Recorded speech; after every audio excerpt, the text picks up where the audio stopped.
지금 우리가 묵상하고 있는 말씀은 사무엘하를 시작을 했습니다. 그래서 사무엘하를 묵상하고 있는데 야고보서 말씀을 한 번 더 전해야 되겠다 그렇게 생각을 하고 오늘 야고보의 마지막 말씀을 여러분과 함께 은혜를 나누기를 원합니다.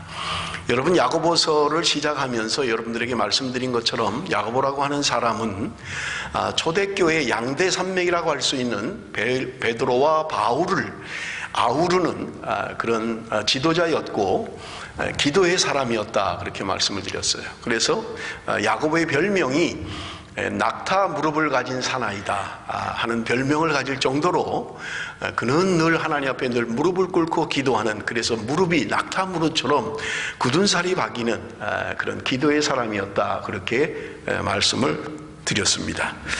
여러분, 이제 야고보서 마지막 우리가 5장 13절부터 20절까지의 말씀을 대하면서 야고보가 지금 흩어져 있는 12지파들에게, 믿음의 사람들, 하나님의 자녀들에게 주시는 권고의 말씀을 우리 한번 살펴보기를 원합니다. 여러분, 자신이 기도의 사람이었던 것처럼 그는 마지막 권면을 기도와 찬송으로 마무리하고 있는 것을 우리는 볼 수 있습니다. 13절 말씀 우리 한번 같이 읽어볼까요?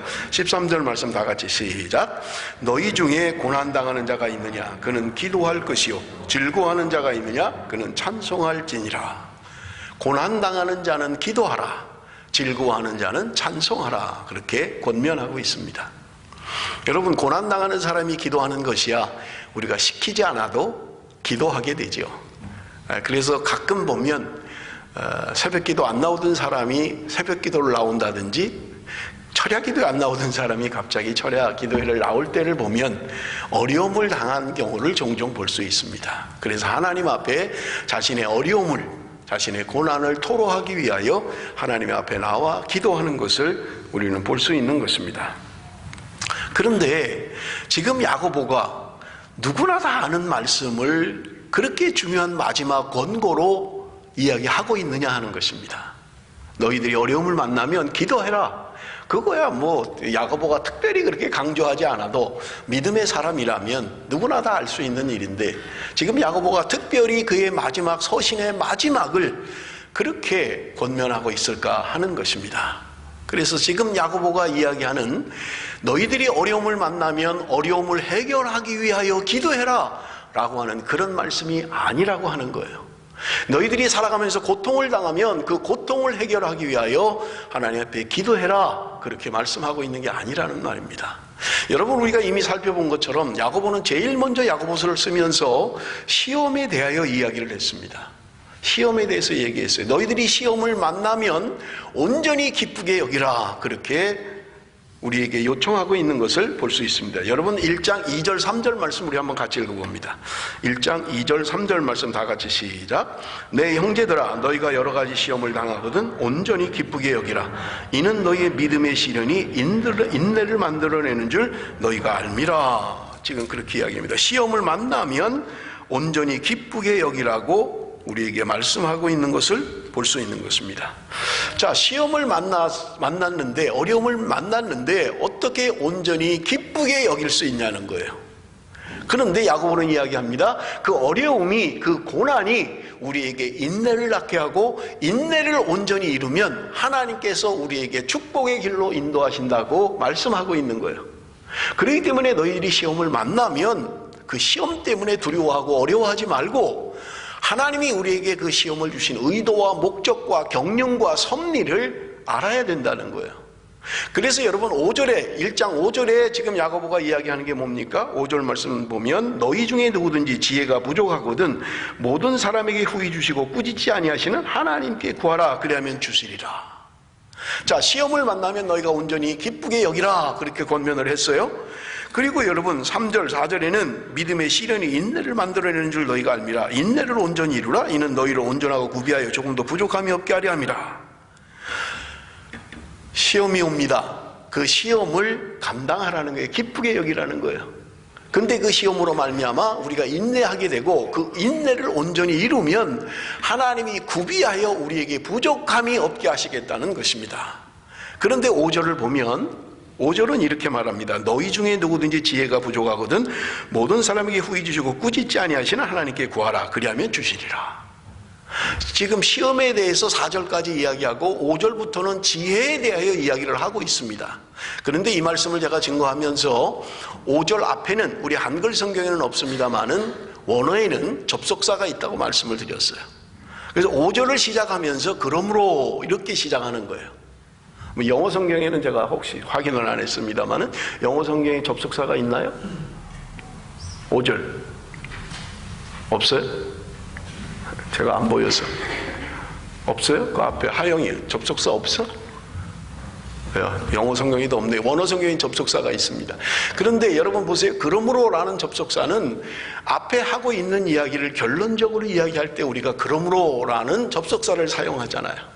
이렇고 이런데 그러므로 너희는 이렇게 해야 된다라고 하는 결론적으로 이야기하는 거예요.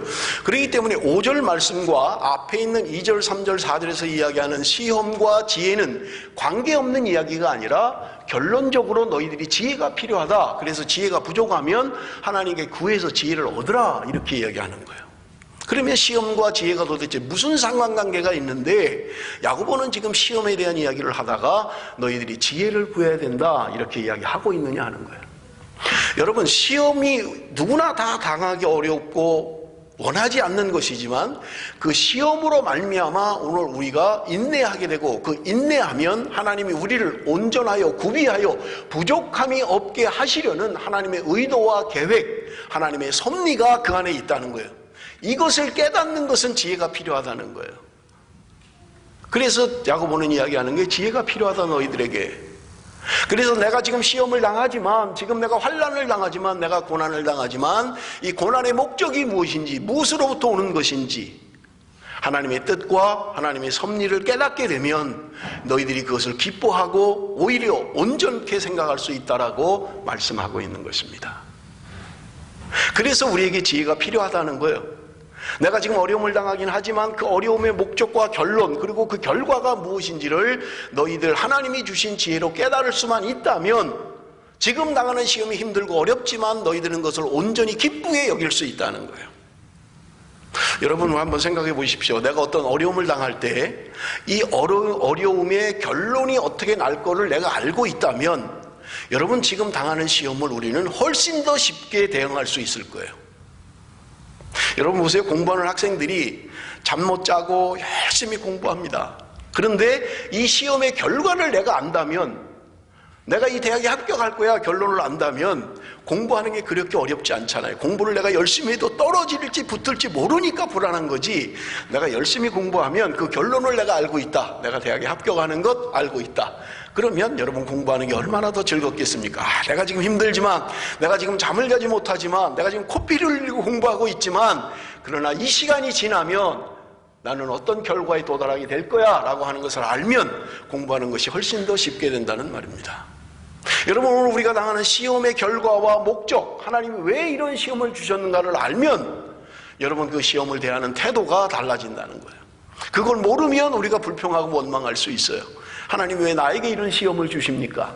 하나님 내가 왜 나만 이런 어려움을 겪어야만 합니까? 라고 불평할 수밖에 없지만 하나님이 분명한 나를 향한 시험의 목적, 계획, 섭리, 경륜을 안다면 여러분 우리는 기꺼이 기쁘게 받아들일 수 있다고 말씀하고 있는 것을 볼 수 있습니다. 그래서 여러분 야고보서 1장 12절에 결론을 이야기하고 있습니다. 우리 한번 읽어봅니다. 야고보서 1장 12절 다같이 시작.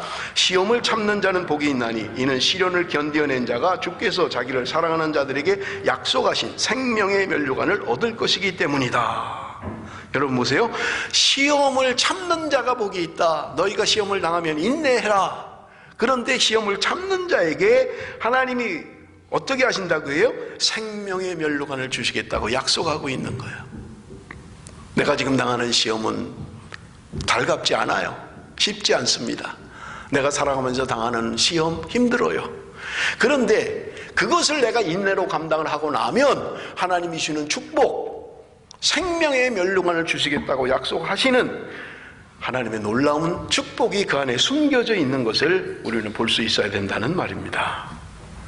여러분, 그래서 베드로전서 4장 12절에서 14절에 이렇게 말씀합니다. 사랑하는 자들아, 너희를 연단하려고 오는 불시험을 이상한 일 당하는 것 같이 이상히 여기지 말고 오히려 너희가 그리스도의 고난에 참여한 것으로 즐거워하라. 이는 그의 영광을 나타내실 때 너희로 즐거워하고 기뻐하게 하려 함이라. 너희가 그리스도의 이름으로 치욕을 당하면 복이 있는 자로다. 영광의 영 곧 하나님의 영이 너희 위에 계심이라.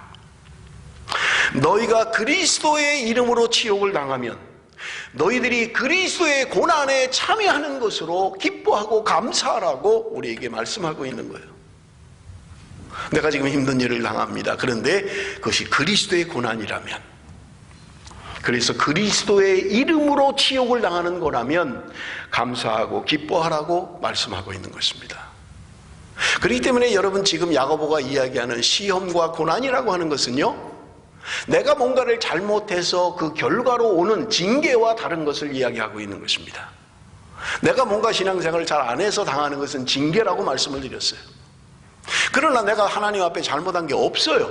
단지 내가 그리스도인이라는 것 때문에, 내가 그리스도의 복음을 전하는 것 때문에, 내가 그리스도의 말씀대로 사는 것 때문에 이 땅에서 치욕을 당하고 어려움을 당한다면 너희는 그리스도의 고난에 참여하는 것이 되는 것이다. 그래서 기뻐해야 된다. 그렇게 말씀하고 있는 것을 우리는 볼 수 있죠. 조금만 좀 줄여주세요, 볼륨을. 내가 잘못해서 오는 그런 어려움이 아니에요. 내가 잘못한 게 없는데 오직 그리스도인이라는 이름 때문에, 내가 말씀대로 살려는 것 때문에 친구들로부터 조롱을 당하고 치욕을 당하고 있는 거예요. 그럴 때 너희는 그것이 너희가 그리스도의 고난에 참여한 것으로 알고 감사하고 기뻐하라고 말씀하고 있는 것입니다. 그래서 여러분, 야고보서 5장 10절에 보면, 오늘 우리가 고난에 대한 이야기를 하고 있습니다마는 야고보서 5장 10절에 고난의 정체를 이야기하고 있어요. 야고보서 5장 10절 다 같이 읽습니다. 시작. 형제들아, 주의 이름으로 말한 선지자들을 고난과 오래 참음의 본으로 삼으라. 주의 이름으로 말한 선지자들을 고난과 오래 참음의 본으로 삼으라는 거예요. 여러분, 성경의 역사를 보십시오. 선지자들이 하나님의 말씀을 증거하는 것 때문에 영광을 받은 사람은 없습니다. 그리스도의 복음을 전하고 하나님의 말씀을 증거하는 것 때문에 성경 안에 수많은 선지자들이 고난을 당하고 죽음을 당하고 감옥에 가고 어려움을 겪는 것을 여러분, 성경은 우리에게 분명하게 증거하고 있는 거예요. 그들은 하나님의 말씀을 받아서 하나님의 뜻을 전한 것밖에는 없어요. 너희들이 그렇게 살면 심판받는다. 너희들이 그렇게 살면 멸망당할 것이다. 너희들이 하나님께 돌아와야만 한다. 하나님의 말씀을 전하는데도 그들은 언제나 고난 가운데 있었다는 거예요. 왜냐하면 하나님의 말씀을 듣는 것을 기뻐하지 않는 거예요. 하나님의 말씀을 듣고 말씀대로 돌이키려고 하지 않는 거예요. 오히려 그들을 미워하고 그들에게 힘들게 하고 그들에게 고난을 주고 그들에게 역경을 주고. 그렇기 때문에 오늘 야고보 기자는 우리에게 이야기하는 거예요. 너희들의 인내의 본을 삼으라. 선지자들이 어떻게 견뎠는지, 하나님의 말씀을 전했던 선지자들이 어떤 어려움을 겪었는지 너희들의 삶의 본을 삼으라고 우리에게 말씀하고 있는 것을 볼 수 있습니다. 야고보가 지금 마지막으로 너희들이 고난당하는 자들은 기도하라라는 말은 단지 너희들의 어려움을 해결하기 위하여 기도하라고 말씀하고 있는 게 아니라는 거예요. 고난당할 때 그 고난의 목적이 무엇이며 하나님이 왜 이런 고난을 통하여 어떤 결론을 주시려는지 지혜로 깨달아야 하고 우리가 하나님과의 관계를 회복해야 된다고 말씀하고 있는 거예요. 내가 하나님 안에 있음에도 불구하고 고난과 역경을 받는 거라면 너는 지금 그리스도의 고난을 당하고 있는 것이다. 세상으로부터 너는 치욕을 받고 있는 것이다. 그러므로 기뻐해라. 너희는 나의 고난에 참여하는 것이다. 그렇게 말씀하고 있는 거예요. 단지 내가 지금 당하는 어려움, 내 문제, 병이 난 것 또는 시험의 문제, 내가 지금 경제적인 문제, 사업의 문제, 내가 당한 지금 어려움을 위하여 기도하라고 말씀하고 있는 게 아니라는 거예요. 너희가 그리스도로 인하여 당하는 고난들이 있을 때 하나님 앞에 기도하라고 말씀하고 있습니다. 왜냐하면 그 고난의 해결자는 하나님이시기 때문에 그렇습니다. 여러분, 이 땅에 수많은 선지자들이, 수많은 주의 종들이 주의 복음을 전하는 것 때문에 어려움을 겪었던 것을 우리는 너무나 잘 알고 있어요. 지금도 마찬가지예요. 설교자가 늘 갈등과 고민은 그거예요. 성도들이 좋아하는 말씀을 전하면 우리 목사님 참 좋아 이런 소리 들을 걸 아는데 하나님의 말씀을 그대로 전하면 성도들이 별로 안 좋아할 건데, 그럼에도 불구하고 하나님의 말씀을 전해야 되는 사명이 설교자에게 있다는 말이에요. 타협할 수 없는. 여러분, 이제는 우리가 성숙한 그리스도인이 되어서 하나님의 말씀의 중요성을 알고 그 말씀대로 사는 것이 무엇인지를 우리는 알아가야만 한다는 말입니다. 여러분, 야고보 기자는 지금 이야기하는 거예요. 너희들이 이 땅에서 그리스도인으로서 그리스도의 이름으로 그 주님 때문에 고난을 당하고 있다면 너희들은 그것으로 인하여 기도해야 된다. 그렇게 말씀하고 있는 것을 볼 수 있는 것입니다. 여러분, 두 번째는요, 즐거워하는 자는 찬송하라, 그렇게 이야기합니다. 아니, 좋은 일 있으면 찬송하지, 누가 찬송 못하나, 찬송할 줄 알지. 여러분, 정말 즐거운 일 있을 때 찬송하십니까? 내가 생각지도 않았던 어떤 좋은 결과를 얻었을 때 찬송하고 있습니까? 여러분, 인간의 본성은 자기를 드러내려는 본성이 있어요. 뭐가 좀 잘 되면 내가 남다른 능력이 있어서, 남과 좀 다른 뭐가 있어서 그런 거지 라고 생각하기 쉽다는 거예요. 뭐가 좀 안 되면 사람들은 자꾸 핑계를 다른 사람에게 대는 거예요. 누구 때문에 그렇고, 뭐 때문에 그렇고, 환경 때문에 그렇고, 나도 부잣집 아들로 태어났으면 잘할 수 있는데 다 환경을 탓하는 거예요. 뭐가 조금 잘하면 내가 잘나서 하는 것처럼 사람들은 자기를 드러내려고 해요. 여러분, 내가 좋은 일이 있을 때 정말 하나님을 찬송합니까? 여러분, 성경에 우리에게 분명히 말씀하고 있는 것들이 있어요. 이사야 43장 21절, 여러분 암송하셔야 될 말씀입니다. 우리 한번 같이 읽어볼게요. 이사야 43장 21절 다 같이 시작.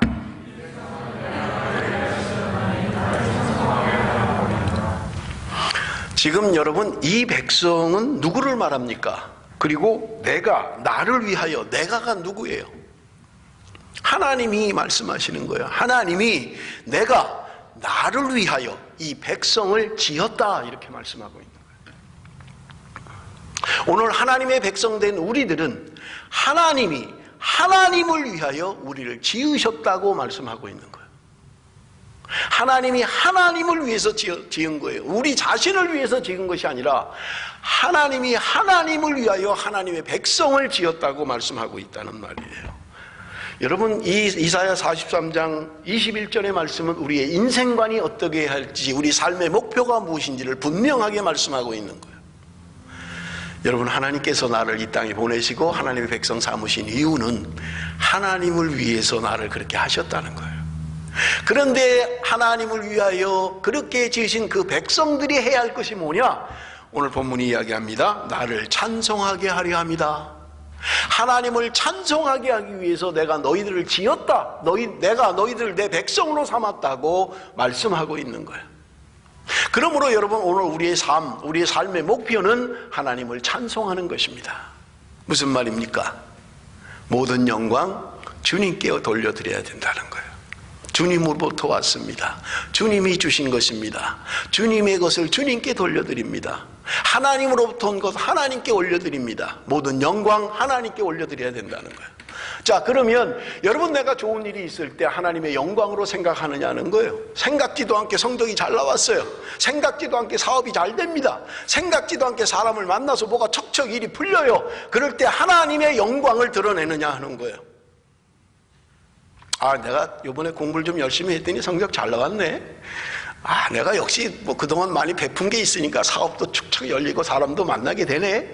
자기 자신에게 영광을 돌리고 있느냐는 거예요. 하나님으로부터 온 것입니다. 하나님께 영광을 올려드립니다. 여러분, 우리가 즐거운 일이 있을 때 하나님께 영광을 돌려드리냐, 그 말입니다. 요한복음 5장 44절 말씀을 우리 한번 봅니다. 요한복음 5장 44절 다 같이 읽습니다. 시작. 너희가 서로 영광을 취하고 유일하신 하나님께로부터 오는 영광은 구하지 아니하니 어찌 나를 믿을 수 있느냐. 너희가 서로 영광을 취하고 유일하신 하나님께로부터 오는 영광은 구하지 않는도다. 하나님의 영광을 우리가 구하지 않는다는 거예요. 자기 영광은 구하는데 하나님께 돌려야 될 영광은 하나님께 돌리지 않는다. 그렇게 요한복음은 말씀하고 있는 것입니다. 내가 좋은 일이 있을 때, 뭔가 잘 풀려나갈 때, 뭔가 생각지도 않게 잘 될 때, 여러분 정말 하나님 앞에 찬송을 올려드립니까? 하나님께 영광을 돌려드리느냐 하는 거예요. 하나님 감사합니다. 하나님이 하신 것입니다. 하나님께 영광을 올려드립니다. 모든 영광 하나님께. 그래서 야고보 기자는 지금 이야기하고 있는 거예요. 너희들이 고난당할 때, 주의 이름으로 고난당할 때 기도해라. 그것의 원인이 무엇이고 그 결과가 무엇이며 하나님의 섭리와 뜻이 무엇인지 너희들이 깨달아야만 한다. 그러면 너희들이 그 고난을 감사하며 기뻐하며 그렇게 감당할 수 있다고 말씀하고 있는 것입니다. 너희들이 좋은 일이 있느냐? 하나님께 영광을 돌려야 된다. 그렇게 말씀하고 있는 것입니다. 여러분, 기도와 찬송이야 그리스도인의 강조하지 않아도 누구나 다 알고 있는 것 아닙니까? 기도와 찬송. 여러분, 이 말씀을 준비하면서 저는 사도행전 16장 25절의 말씀이 생각났습니다. 한밤중에 바울과 실라가 기도하고 하나님을 찬송하며 죄수들이 듣더라. 여러분, 바울과 실라가 복음을 전하다가 감옥에 갇혀 있는 상황이에요. 매를 맞고 쇠사슬에 묶여서 지하 감옥에 갇혔어요. 한밤중입니다. 몸은 쑤시고 매를 맞아서 힘들고 어둡침침한 지하 감옥에 갇혀서 얼마나 고통스럽습니까? 원망이 나오지 않겠습니까? 하나님, 내가 뭘 잘못했습니까? 내가 복음 전하는 것밖에 없었는데, 내가 오직 주를 위하여 사는 것밖에 없었는데 왜 나를 이렇게 하십니까? 라고 원망하고 불평하지 않겠냐는 거예요. 그런데 바울과 실라는 그 감옥에서 기도하며 찬송했다. 그렇게 이야기하는 거예요. 그런데 성경은 이야기하기를 다른 죄수들이 들었다는 거예요. 그 찬송 소리를. 그 기도 소리를 다른 죄수들이 들었다는 말입니다. 오늘 잡혀온 저 사람들 그렇게 두들겨 맞고 저 사람들 뭐가 좋아서 지금 찬송을 부르고 저러고 난리야? 저 뭐가 다른 거야? 저 사람들은. 그들은 하나님 앞에 불평과 원망 대신 기도와 찬송으로 하나님 앞에 나갔다는 말입니다. 그 결과는 우리가 아는 것처럼 감옥문이 열려지고 착고가 풀어지고 하나님의 놀라운 능력을 경험하게 되는 것입니다. 여러분, 기도와 찬송이라는 것은 강조하지 않아도 우리가 너무나 잘 알고 있습니다. 그럼에도 불구하고 하지 않는 것, 그것이 바로 기도고 찬송이에요. 사랑하는 성도 여러분, 기도는 그리스도인의 특권인 것입니다. 여러분, 성경은 오늘 우리에게 말씀해 주고 있습니다. 여러분 한번 보겠습니다. 병든 자를 위하여 권면하고 있는 본문들을 보세요. 5장 14절입니다. 5장 14절 다 같이 읽습니다. 시작.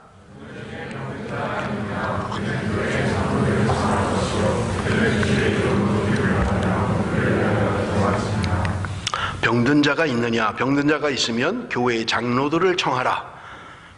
장로들은 주의 이름으로 기름을 바르라. 그리고 그를 위하여 기도하라.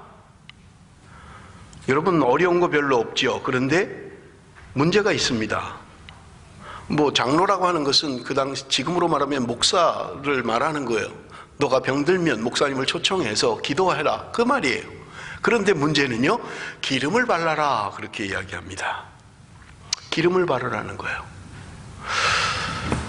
요즘도 실제로 기름을 바르는 사람들이 있어요. 전에 우리 교회 그 YM 선교사님, 여자 선교사님 이름을 잊었습니다. 오셨을 때 기름을 바르더라고요. 진짜로 기름을. 참 믿음이 좋아요. 말씀대로 문자대로 기름을 바르라고 했으니까 기름을 바르는 것입니다. 성경적인가요? 여러분 그렇게 생각하세요? 성경적이에요? 그럼 환자 있을 때마다 저도 기름병 하나씩 들고 가가지고 그냥, 만약에 기름을 바라서 낫는 것 같으면 온몸에 기름을 발라줄 용의가 있습니다. 날 수만 있다면. 그러면 이걸 어떻게 해석해야 됩니까? 여러분, 기름을 바르라고 했는데.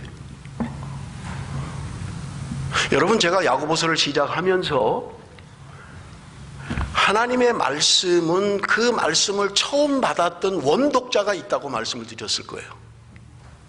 그 시대, 그 상황에 주어진 사람들에게 주신 말씀이라는 거예요. 그래서 여러분, 성경을 해석할 때 그 시대의 상황에 주어진 의미가 무엇인지, 그 역사적 배경과 문화적인 배경, 언어적인 배경이 뭔지를 추적해야만 하는 거예요. 이게 설교자들이 해야 할 일들이에요. 왜냐하면 성도들 하기가 어려우니까요. 이걸 엉터리로 해버리면 대도 하는 이야기를 해버리고 마는 거예요. 자, 기름을 바르라고 했잖아요. 신약 성경이에요. 그럼 우리가 병든 자 있으면 기름을 발라야죠. 그러면 이 말씀이 1세기 예수님 당시에 주어졌던 이 말씀의 의미가 뭐냐 하는 것을 우리는 분명히 알아야만 합니다. 여러분, 그 당시에 기름을 발랐던 것은, 여러분 우리 한번 성경을 보실 건 없고요. 디모데전서 5장 23절에 보면 바울이 디모데에게 권면할 때 너가 약으로 포도주를 좀 써라, 이렇게 권면하고 있는 것을 볼 수 있습니다. 누가복음 10장에 보면 착한 사마리아 사람의 비유가 나오죠. 예루살렘에서 여리고로 내려가다가 강도를 만났습니다. 얻어 터지고 고반 죽게 됐어요. 옷 다 뺏기고 가진 거 다 뺏겼어요. 그렇게 길가에 쓰러져 있는 거예요. 제사장도 그냥 지나갑니다. 레위인도 그냥 지나가요. 목사도 그냥 지나가고 장로도 그냥 지나가요. 그런데 그렇게 철천지 원수라고 생각했던 사마리아 사람, 북이스라엘의 사마리아 사람이 지나가다가 본 거예요, 그 환자를. 그리고는 그에게 성경에 보면 기름과 포도주를 그 상처에 부었다, 성경은 이야기하고 있는 거예요. 여러분, 당신은 기름과 포도주를 비상약으로 가지고 다녔던 것입니다. 그래서 상처가 나면 기름을 바르고 포도주를 부어서 소독을 했던 거예요. 여러분, 그 당시에는 지금처럼 의학이 발달하지도 않았고 민간요법인 것 같아요. 여러분, 제가 어릴 때도 뭐 상처가 나거나 좀 다치면 된장 바르라 소리를 그렇게 많이 했어요. 그냥 혹시 우리 권사님 그런 얘기 많이 들으셨죠? 아니 뭐 무릎이 깨졌는데도 그 된장 퍼와라, 된장 바르면 된다. 아니 그래, 무릎이 깨졌는데 된장 바르면 낫느냐 하는 거예요. 민간요법이죠. 뭐 약이 없는 시대에, 그렇게 쉽게 약을 구할 수 없는 때에 우리 민간요법으로 사용하던 것들이에요. 여러분, 기름을 바르라고 하는 것은 그 당시 사람들이 가지고 있는 비상약, 비상조치의 약이었던 것입니다. 그것을 바르라는 거예요. 그리고 기도하라는 거예요. 자, 그러면 이 말씀을 어떻게 해석해야 됩니까? 지금 어떻게 적용해야 돼요? 이게 이제 성경 해석의 관건이에요. 그 당시에는 기름을 바르라고 했는데 지금은 어떻게 해야 되는 거예요? 지금도 기름 바르자, 문자적으로 하자, 이거는 비성경적이라는 말이에요. 물론 믿음은 참 좋은 것 같아요. 하나님 말씀대로 하겠다는.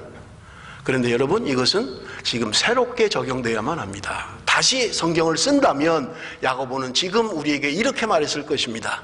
너희들에게 필요한 약을 쓰고 그리고 목사님을 불러서 기도를 받아라, 이렇게 했을 거예요. 너희들이 약만 의존하지 말고 치유는 하나님에게 있는 것을 인정해야 된다. 그러나 그렇다고 해서 너가 아무것도 안 하고 그렇게 해서는 안 된다는 것을 말씀하고 있는 거예요. 여러분, 오늘 신앙 가운데 우리 문제점이 무엇입니까? 극단적인 게 문제예요. 어떤 사람들은요, 아이고 시대가 어느 시대인데 그래 뭐 기도한다고 병이 낫냐, 빨리 병원 가서 진단받고 수술하면 될 걸 뭐 하려 그렇게 하느냐 하는 사람도 있어요. 하나님의 능력과 기도의 능력을 무시하는 거예요. 또 어떤 사람은 하나님이 능력이 없으시냐, 기도하면 되지, 기도만 해, 그러면 죽은 자도 살린 하나님이 다 고치는 거야, 뭘 그런 걸 약을 먹고 뭐 병원에 가, 기도하면 되지. 이런 극단주의가 우리 신앙에는 문제입니다. 둘 다 잘못된 거예요. 하나님이 우리에게 약을 쓰라고 말씀을 하셨고요, 너희들은 약 쓰지 말고 기도만 하라고 성경에 우리에게 말씀하신 적이 없어요. 그런데도 우리의 신앙은 자꾸 극단으로 치닫는 거예요. 뭐 병원 가면 될 걸 그걸 뭐 기도한다 그러고 있어? 여러분, 우리가 그런 생각하지는 않습니까? 아, 기도하면 될 걸 왜 그걸 뭐 병원을 가? 그거 그냥 기도하고 하나님의 능력을 의지하고 믿음으로. 여러분, 그렇지 않다는 거예요. 오늘 야고보가 이야기하는 것은 너희 교회의 장로들을 부르라, 그리고 기름을 바르라는 것은 약을 쓰라는 거예요. 그래서 치유를 받아라, 그리고 기도해라. 치유하시는 하나님은 하나님의 능력이기 때문에 우리가 하나님을 의지해야 된다라고 말씀하고 있는 것입니다.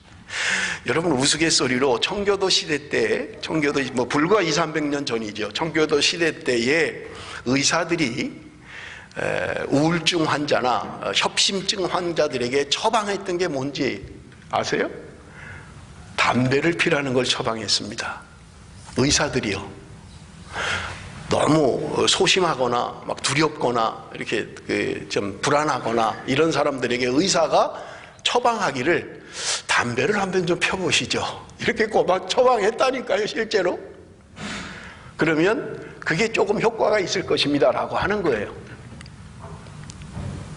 여러분, 지금은 그런 처방을 내리지 않습니다, 의사들이. 합심증이 있다고 해서 마음이 좀 불안하다고 해서 담배를 한번 좀 펴보시죠, 이렇게 처방을 내리는 의사는 없어요. 지금은 뭐 거기에 대한 약이 있으니까요. 그러나 그때는 그렇게 약으로 처방을 했던 거예요. 여러분, 하나님의 말씀이 오늘 우리에게 장로를 불러서 기름을 바르고 기도해라 라고 하는 것은 너희들이 할 수 있는 약을 필요하면 쓰라는 거예요. 그리고 기도하라는 거예요. 약만 먹었으니까 됐어, 끝. 이제 뭐 하나님 필요 없어, 약이 나를 낫게 할 거야, 하면 안 된다는 거예요. 약을 먹었지만, 수술을 하지만 하나님 앞에 기도해야 된다는 거예요. 하나님, 의사의 손길을 통하여 나를 치유하여 주옵소서. 하나님, 수술하는 이 의사의 손길을 통하여 내 악한 것들이 다, 아픈 것들이 다 치유되게 하시고 낫게 하여 주옵소서. 기도해야 된다는 거예요. 그러나 모든 거 다 필요 없어, 기도만 하면 돼, 이것도 잘못된 거예요. 아니야, 기도는 무슨 기도, 그냥 병원만 가면 돼, 이것도 잘못된 거라. 하나님이 우리에게 약도 주셨고 기도하라고도 말씀하시고 있다는 거예요. 그래서 여러분, 오늘 우리의 신앙에는 균형이 필요한 것입니다. 너무 극단적으로 치닫는 것은 하나님이 기뻐하는 바른 신앙, 건강한 신앙이 아니라는 말입니다. 여러분, 15절 16절 말씀 우리 한번 읽어봅니다. 15절 16절 말씀 다 같이 한번 읽습니다. 시작.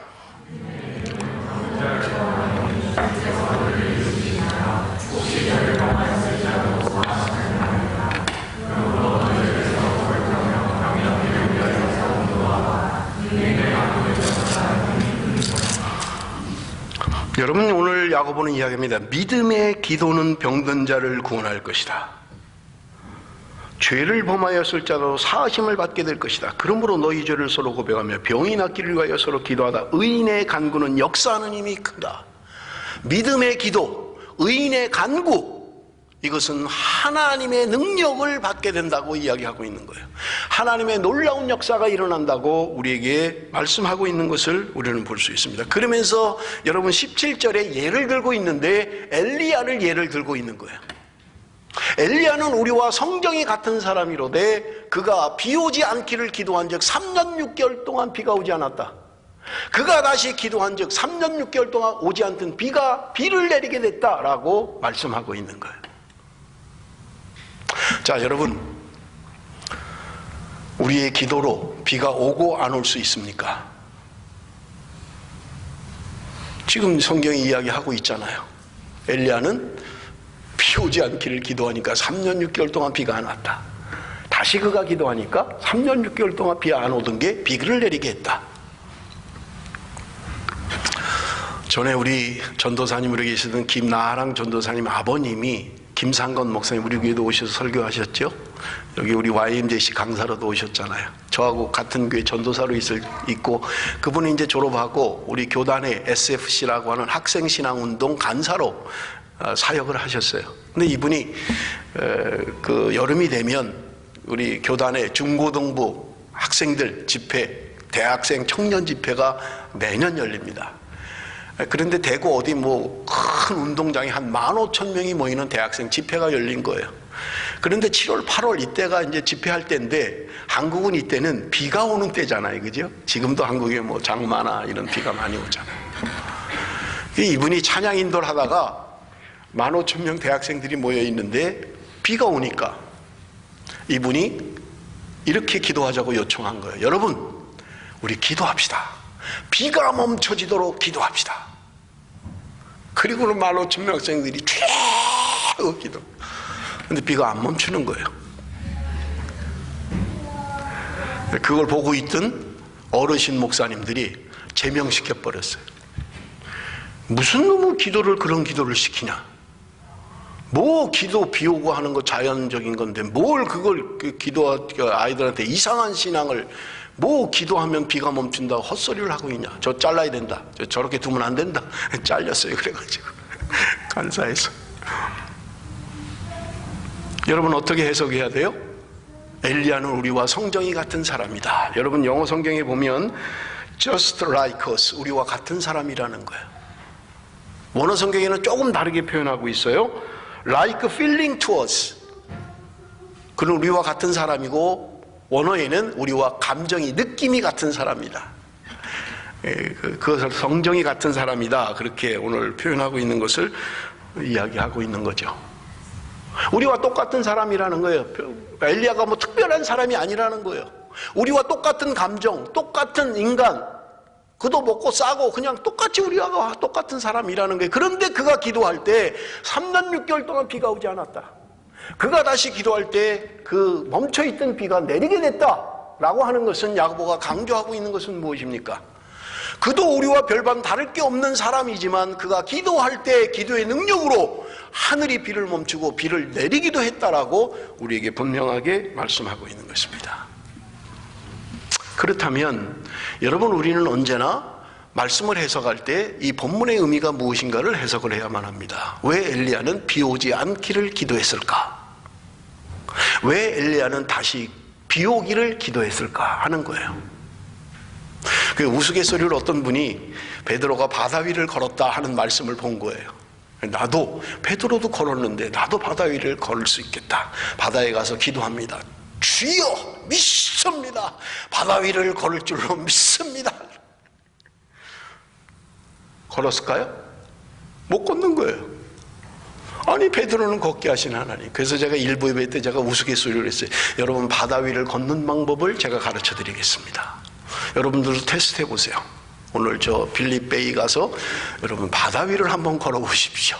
프랭스톤 앞바다에 가서 바다 위를 한번 걸으십시오. 어떻게 걷느냐? 간단합니다. 제가 가르쳐 드릴게요. 바다에 가셔서 왼발을 바다에다 들여 놓으십시오. 그리고 왼발이 빠지기 전에 오른발을 내딛으십시오. 오른발이 빠지기 전에 또 왼발을 내딛으세요. 그러면 걸을 수 있습니다. 빠지기 전에. 그럼 걸을 수 있어요. 우스갯소리입니다. 왜 걸어야만 합니까? 내가 왜 걸어야만 해요? 내가 바다 위를 걸어야 할 목적이 무엇입니까? 여러분, 이 목적이 하나님 앞에 바르지 않으면 여러분, 내가 왜 바다 위를 걸어야만 해요? 하나님을 시험하지 말라고 성경은 우리에게 분명하게 말씀하고 있는 거예요. 그런 일은 안 일어나, 그런 일은 없어, 그런 문제가 아니에요. 내가 바다 위를 걸어야 할 목적이 뭐냐고요? 비가 멈춰야 할 이유가 뭐예요 도대체? 그게 하나님의 뜻에 맞으면, 그게 하나님이 원하시는 뜻이면 여러분 이루어질 것입니다. 의인의 간구는 믿음의 기도는 병든 자를 일으킨다고 우리에게 말씀하고 있는 거예요. 그런데 정말 믿음으로 기도하고 있느냐 하는 거예요. 내가 병든 자를 위하여 손을 얹어 기도할 때 정말 나을 것을 믿고 있느냐 하는 거예요. 내가 의심하고 기도하는 것은 응답하지 않는다고 성경에 우리에게 분명하게 말씀하고 있는 것입니다. 여러분, 우리는 어떤 신앙으로 살아가고 있습니까? 야고보가 오늘 권면하는, 마지막으로 권면하는 기도의 사람, 그리고 찬송하는 삶을 살고 있습니까? 여러분, 하나를 더 이야기하면 여러분 16절에 그러므로 너희 죄를 서로 고백하며 이렇게 되어 있어요. 5장 16절에 이렇게 되죠. 그러면 너희 죄를 서로 고백하라. 제가 어느 단체라고 말씀은 드리지 않겠습니다마는 어느 단체는 그들이 행하는 행사 가운데 마지막이 죄의 고백이라는 게 있어요. 그래서 모든 사람이 나와서 자기 죄를 대중 앞에서 고백하는 거예요. 그래야만 여러분 하나님께서 우리의 죄를 사하십니다. 아주 비성경적인 말씀이에요. 혹시 그런 훈련을 받으신 분이 있는지 모르겠어요. 한때 한국에서 대단히 유명했습니다.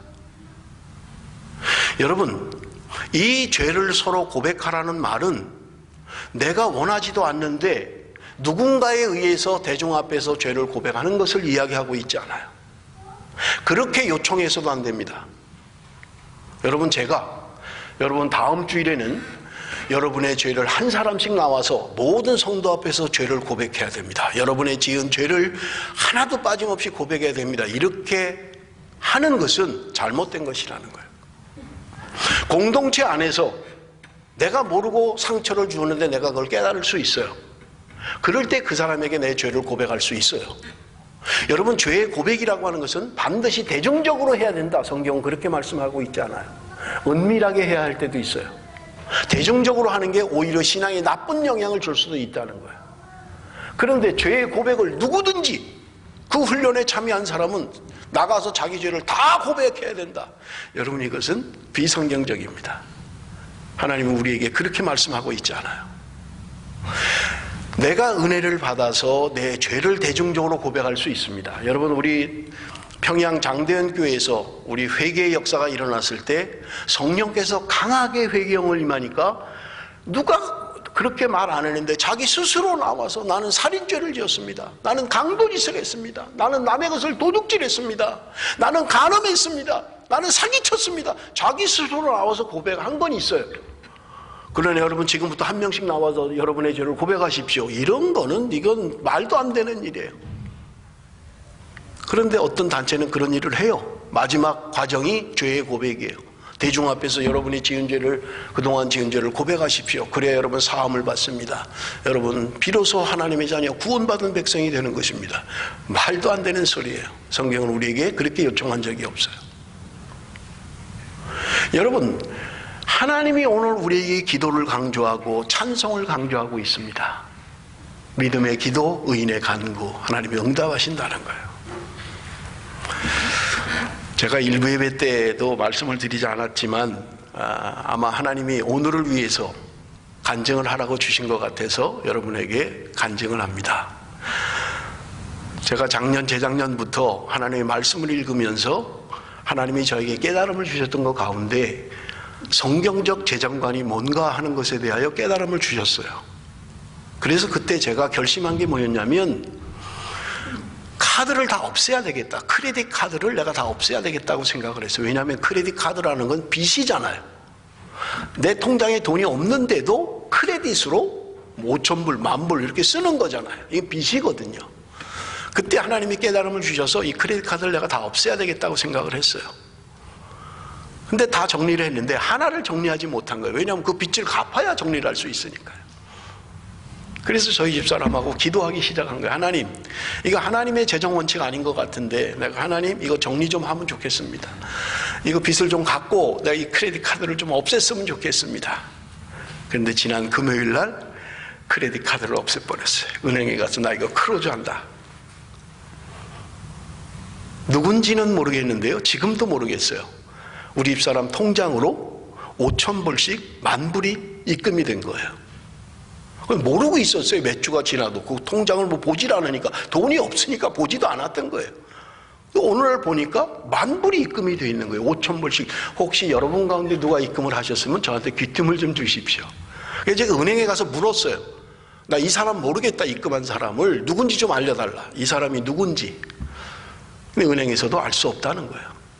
근데 단지 알 수 있는 것은 보낸 사람 이름 대신에 blessing and 없어요. 그 다음에 블레싱, 그 다음에 엔도 그냥 엔드가 아니고 엔, 그렇게 한 거예요. 기니까 다 못 넣으니까 뭐 아마 뒤에 무슨 문자가 있는 것 같은데, 블레싱 엔 뭔지 모르는데 통장에 나타난 것은 블레싱 N자만 딱 있는 거예요. 지금도 누군지 몰라요. 근데 5,000불씩 2번 10,000불이 입금이 된 거예요. 딴 때 같았으면 아이고야, 또 눈먼 돈이 들어왔네 이렇게 했을 거예요. 근데 우리 집사람하고 2주 동안 기도했어요. 하나님, 이 돈을 어디에 쓰라고 주신 것입니까? 누구에게 주어야 되는 돈입니까? 하나님, 이 돈을 어떻게 사용하라고 주신 것입니까? 계속 기도했어요.